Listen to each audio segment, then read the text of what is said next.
usually a good way to start. Oh, you mean her clap? Ready? 3, 2, 1. Oh, okay. What is, what Welcome. is that? It's to edit. When you edit videos, just so you know, usually get your participants or people to like clap at the same time, so that the audio syncs up perfectly because it's a very loud noise, a clap. Oh, okay. So, well, now it's fucked. Now we're just, and I cursed in the Well, first 30 seconds. We're great. We're doing amazing here. Hi, guys. Welcome to the Failing with Style podcast. I'm joined, of course, by our illustrious host, Daisy. How are you doing today, bud? good, good. Thanks, Raul. How you doing? I'm just a ball of I'm a emotions. failure. Failures. So many failures this month. Oh my god. I have to say I had a lot of wins this month, but I'll focus on how I got there because there was failures to get there. But Yeah. it seems like you have a lot of heaviness on that side. But heaviness is a great word to It's describe how I feel. Um, like a black, dense cloud following you around. dude, oh my god. So, um, a problem I have, and I say this, and I hope that Daisy doesn't absorb it and think negatively. This is the problem I have is I don't know how to say no, and I only say yes, and it gets me into trouble. It helps me. It helps because the reason I do it is because is tried and true that's helped me in my life. Me saying yes to things that I normally don't say yes to has proven without a shadow of doubt to have helped me in my journey. You're saying always saying yes?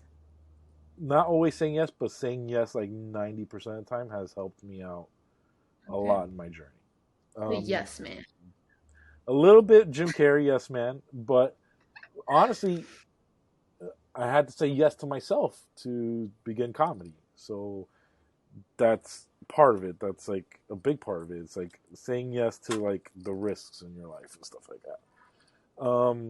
So recently, my company, Dade County Comedy, we have taken on a lot of shows, and not just comedy nights, but like bingo nights and other things. And it's great because,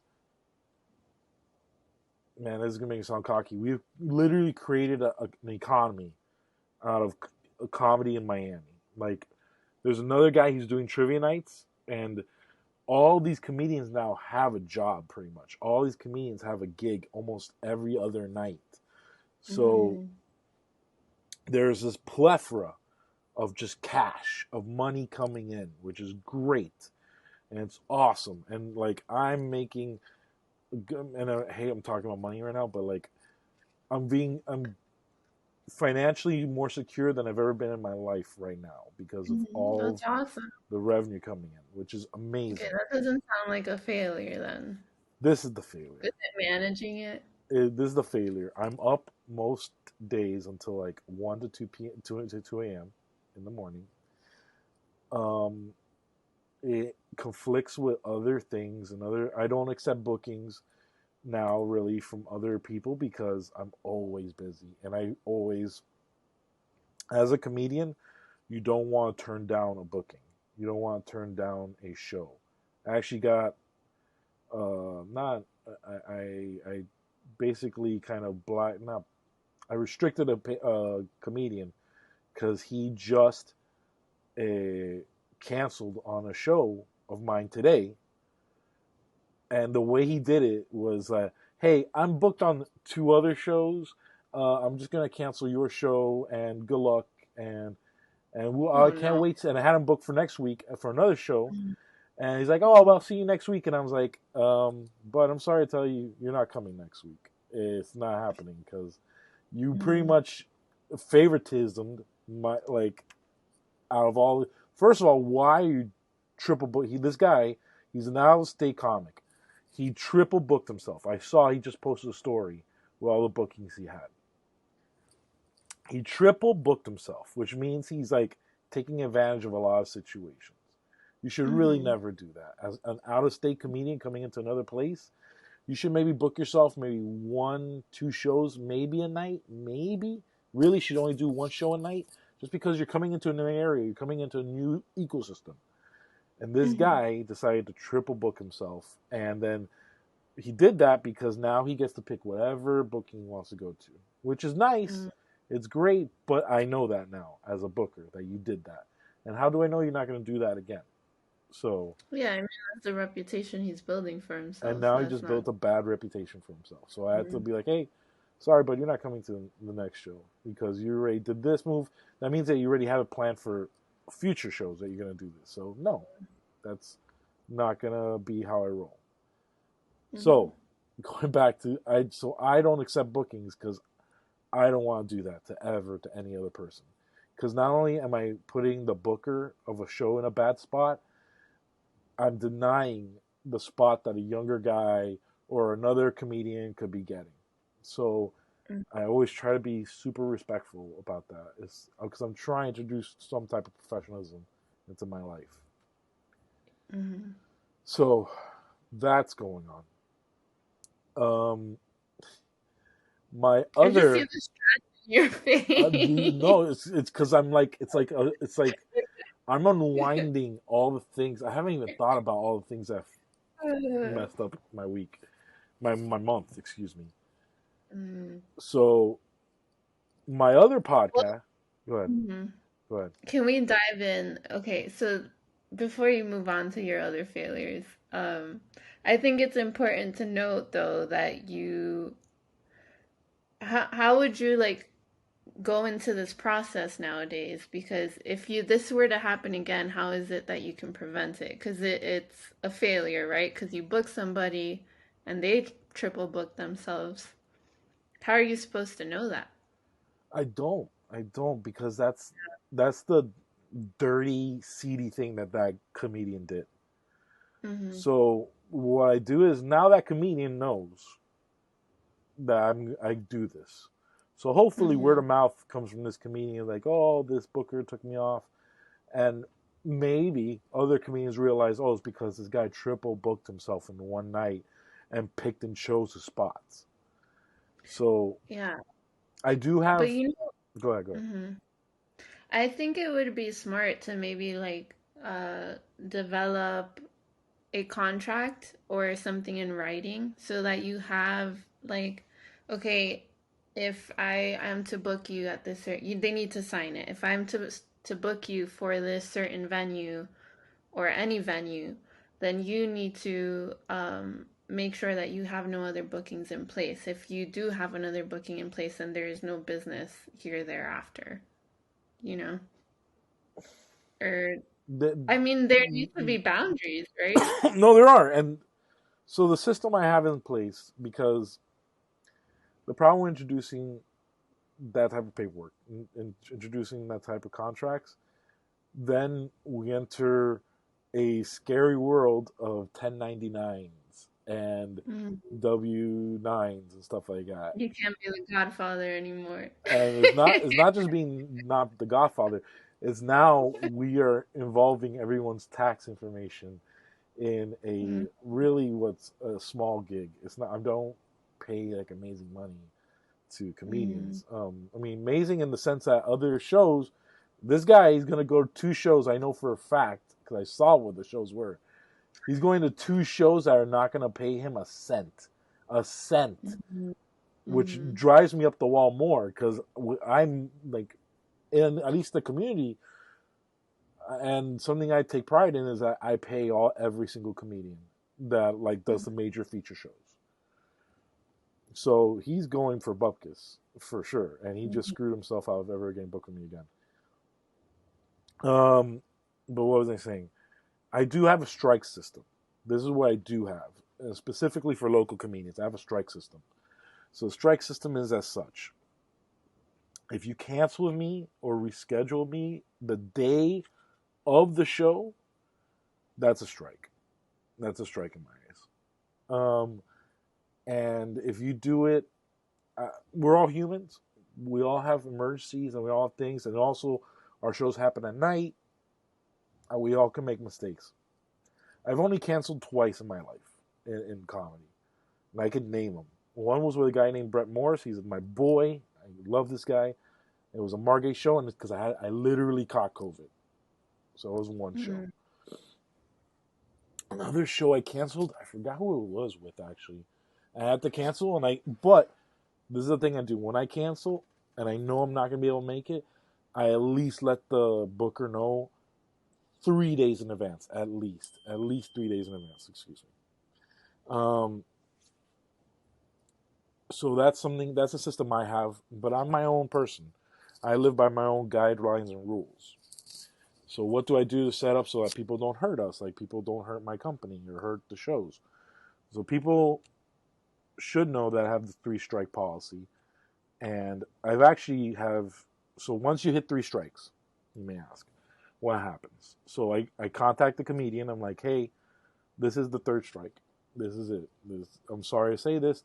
For 1 year, you're not allowed to be a feature comic on any of our shows for 1 year. You can come in as an open mic by all means. You can participate in the open mic, but you're not going to get any special treatment. You're going to be treated just like any other open mic comedian, and it's 1 full year that you're not going to be on a flyer, that you're not going to be on a showcase and stuff like that. So that's my, and I did that to a comedian actually last year. She got really mad about it, but whatever. Yeah, that's life. Mhm. Yeah, I mean, there's repercussions, right, to what you do. Yeah, yeah. I am Mhm. totally dominating the beginning of this episode. So can we please change it to you? No, but that was really interesting. I mean, it's sort of you were giving me the background to how your business works, so that was pretty cool. I mean, it's difficult because sorry, I have to turn this off. It's the Discord that's going off. There you go. It's difficult because you're dealing with people, and everyone has a different personality and different professionalism, so you gotta be careful with that stuff, especially being in the Godfather position. Oh my You know, god. I can't get over that. We're gonna have to dive into that story a little later, but Yeah. since we're on a little time frame here, yeah, Yeah, I'll yeah. tell you about my failure Go, please. and my win, right? Yes. So I attended Toastmasters. Have you heard of Toastmasters? No, so you're gonna have to help me out. Okay, so Toastmasters is this international organization that helps people with public speaking. And it's actually, in the first few times that you go, it's a free service. So um, basically, how it's set up is that there's chapters all over the world. So there's probably one in your area. And then you find it, you go there, and they help you with speech. So it's just you stand up there in front of the crowd, and then they'll count your like those filler words and so. You're also having an opportunity to speak in front of everyone, which is scary. I'm I don't know how you. I feel like you kind of just threw yourself in front of a crowd and just started trying to public speak and did your best, but I can't do that. So I was like, let me find the chapter in my area that I can go to so that I can do this better for me. Like it helps you with communication, with this podcast. Just that confidence that you build. So my failure here is that I went to a Toastmaster in my local area and I hardly did any research. I was sort of like, okay, I'm gonna just go inside the door and just try it. So I did, and Eric came with me. And to premise this, I wasn't, this was like a themed chapter, right?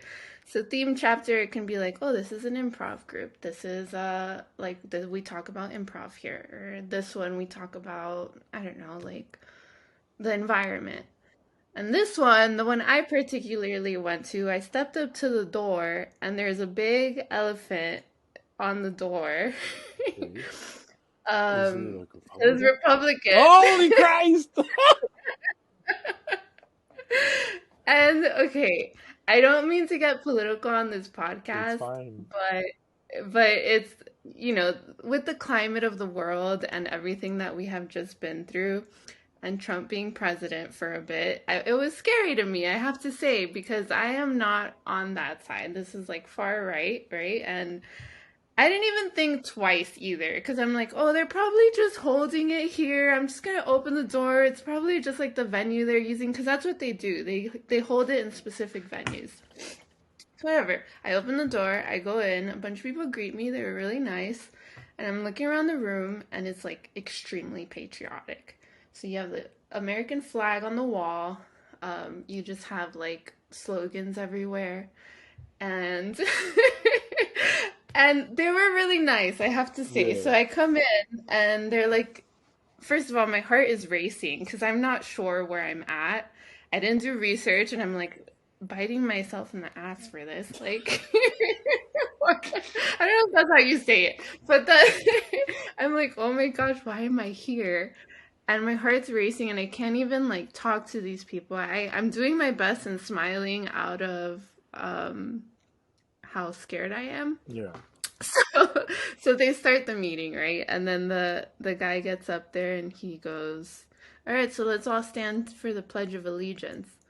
Eric at this time has gone to the bathroom, so I'm just here by myself in this room standing for the Pledge of Allegiance. Okay.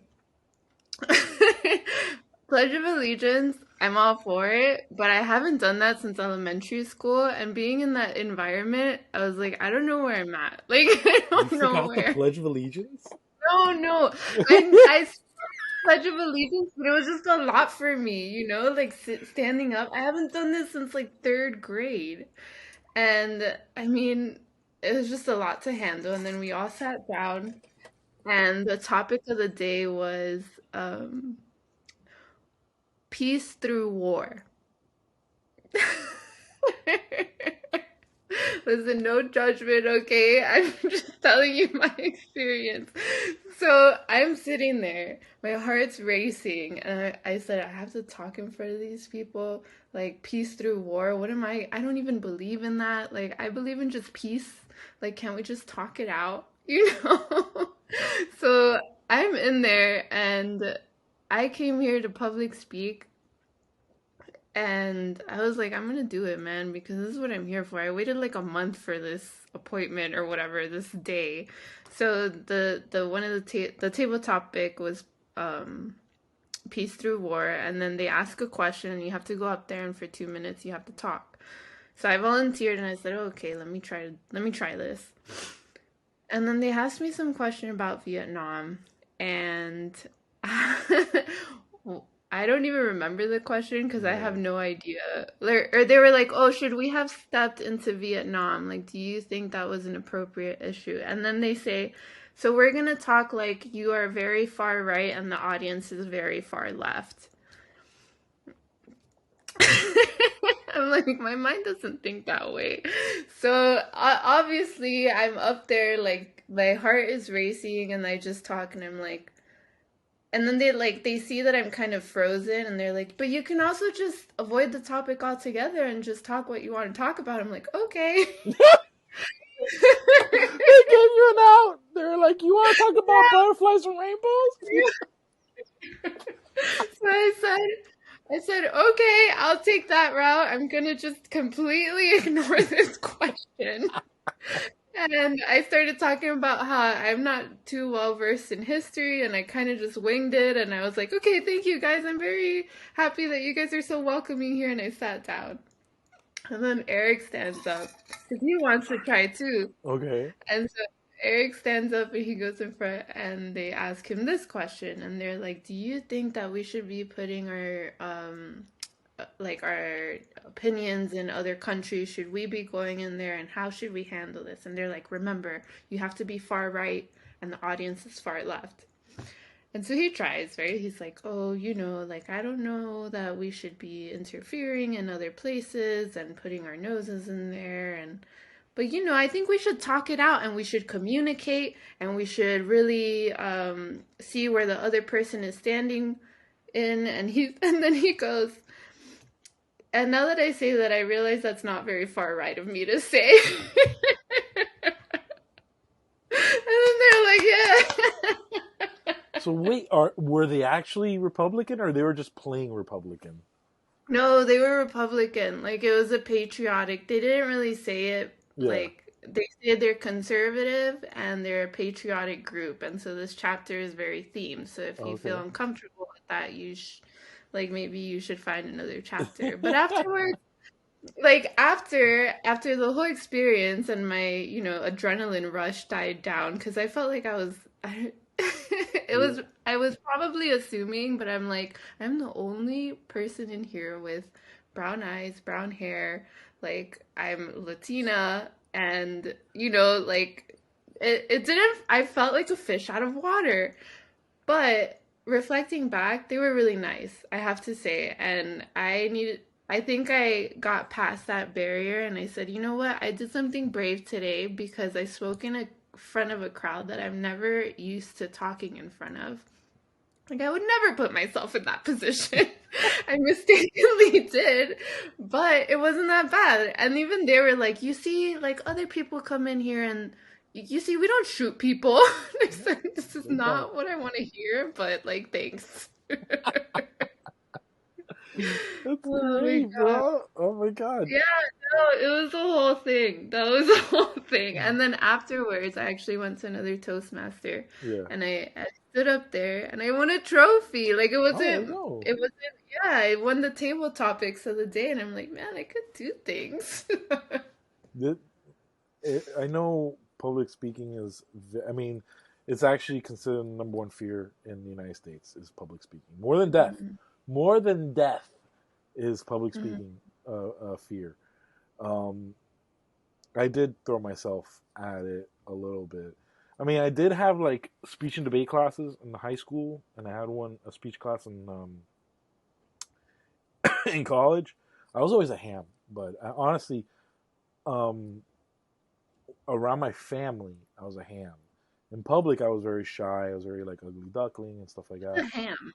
I've never heard of A that. ham is like you ham it up. You are flamboyant. I mean, I guess you are you like performing um, Oh, okay. stuff Is like that that. a Miami term? I That haven't is heard that. that is actually like an old school 1920s. Oh, Oh, flapper boy here, yo ham. Oh, there. It's like okay. you're hamming it up. I don't know where it comes from. Maybe it has something to do with like Porky Pig or something like that. But Mhm. um, Yeah, so sorry. Back to the topic. no, You were yeah, at it, home, but not in public. yeah.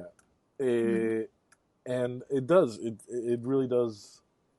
It's really struggling sometimes. Now I'm at a point where if there's less than 10 people in the audience, I'm mad because I'm like I'm not performing in front of enough people. Like Yeah. I need to be performing in front of big crowds. It's actually something that I take pride in my shows. I always have pretty decent, nice sized crowds, even at the bingo nights. By the way, I don't know if you've seen this. If you go to the bingo nights portion of the Dade County Comedy page, there's a certain little celebrity of ours that's in that page. If Who? Me? your husband, Eric, Yeah, we're all fans. Eric. I used them as our as like one of the cover photos for Oh my God. the thing. Okay, I have to go take a look at it. But I'm glad you did it though, bud. That's amazing, and it's cool that you did it kind of in like where you felt like it was an antagonistic audience. That you felt like it was going to be an audience that was not going to vibe with you. That's Yeah. awesome. Yeah, and then I'm like, maybe I should come back and make these people my friends and tell them it's okay and we can all be friends. Yes, You know? yes. Oh man, And then I was like putting that upon myself. I'm like, I'm gonna go back and then they're gonna be my friend and then we can all be just level headed. yeah. Not You're to say that they're not. Like they have some good ideas, but there's some things I'm like, I mean, come on, the table topic of the day, peace through war, like I don't agree with that. no, I But know. it is what it is. We all have our differences, but that doesn't mean we can't get along. So, I mean, I learned a lot going there because I would never put myself in that position. So, I guess things happen for a reason. They they do, but Mm-hmm. and that's awesome that you did that. That's awesome that I take. I always feel prideful with other comics and with people I know who challenge their fear, who actually confront their fear.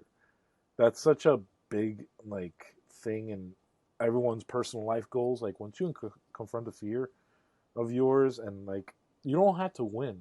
You don't have to win. You're winning Mm-hmm. just by being there and doing the thing. That's such Mm-hmm. a big thing I can't even describe, and Yeah. it shows you that you're capable of doing it, and that's so damn Mm-hmm. awesome, bro. I'm proud of you. I'm Oh, proud of you. thanks, Raul. No, no worries. Well, I do have to say, with your 10 people in the room, do you perform? You still perform well for them? Oh yeah, oh yeah. Yeah. I don't Yeah. slack off. I don't. Mhm. I always perform in front of people. Like if it's 10, if it's 50, I'm performing the same Mhm. amount. I do get myself into waters sometimes that I did not expect. Like I did an open mic after a show I ran at another venue, and I was just there was like literally like four people there, and I was just trying outlandish jokes and stuff like that, and someone brought up it was like 11 o'clock, and I just started singing "It's 11 o'clock on the dot. I'm in my drop." I start singing an Usher song, and these two girls start singing the Usher song on me because I'm just trying to win over your crowd. I'm just trying to get your attention. And then I go and I was like, oh, you know what? Let me try and make this a bit. Hey, ladies, Usher's a beautiful man, right? Can we all agree Usher's a beautiful man? Guys, we all know that Usher has herpes. So would you still No. sleep with Usher No. if he had Is this like herpes? oh, it's hypothetical. No, he has herpes. I think it's No, proven. he does. I think he Oh. has, which is not a bad thing. A third of the country has herpes. It's normal. It's a normal thing. Okay, we all have chickenpox. Chickenpox is a form of herpes. Whatever. Okay, Okay. so Hmm. I Not hard to deal with. yes, it is hard to deal Yeah. with. It's not exactly a comfortable thing, but it's a part of life. Mm. So I kind of like jokingly asked these girls, like, "Oh, would you sleep with Usher?" And then if they said yes or no, I was gonna play off that. And one Mm. girl goes, "No, no, no," and like that's real serious about it. And I'm like, "Okay, okay, sorry, whatever. Didn't mean to piss you off, whatever." And I get off stage. She goes around the bar and confronts me and goes, "Listen, you think you're being funny and everything, but herpes is no joke." And and I don't have herpes. I think what happened was they're both drunk. What I think is they thought that I said that they had herpes, and if they did, Oh. Usher. And I was like, no. And the problem is when someone is that inebriated or locked into like that thought process, they're not going to hear your. They're not going to just. They're not even going to hear anything from you. They're too into their They're angry too emotion. into their angry, and I'm like, no, that's not even what I was talking about, Miss, at all. And it was like, of course, I didn't say you have herpes. That's not what I'm saying. I'm saying Usher clearly has herpes. I can't have that. So she's like, you better apologize. And I just like, But this apologize. is my adult moment, I guess you could say. I don't conflict any more people. I try to like, there are bigger battles to be fought.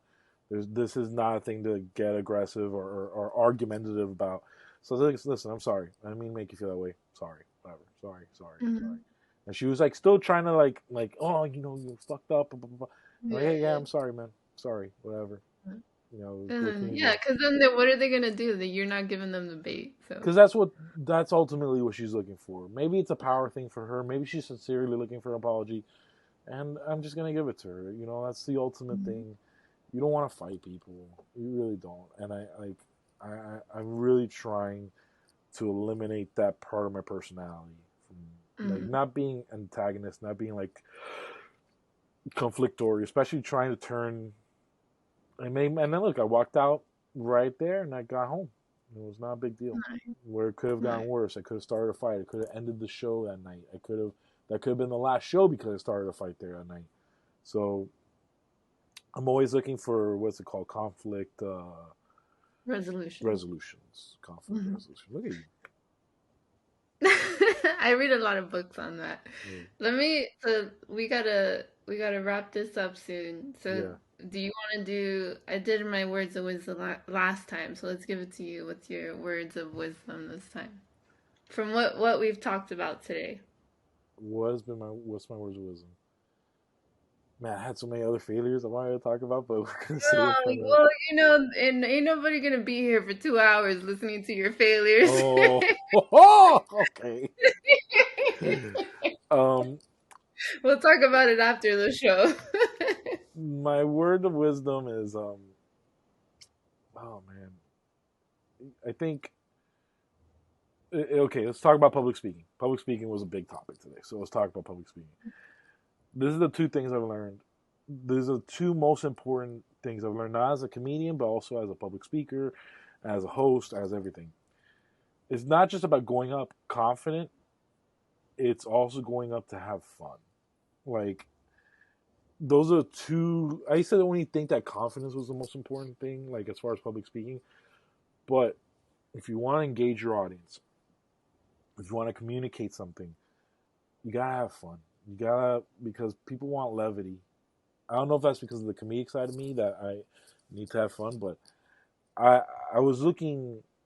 I had two shows. Man, I'm turning this not into words of wisdom thing. I'm turning this into a story, but whatever. I had two shows back to back. One that was amazing, amazing show, blow the roof off the place, packed out.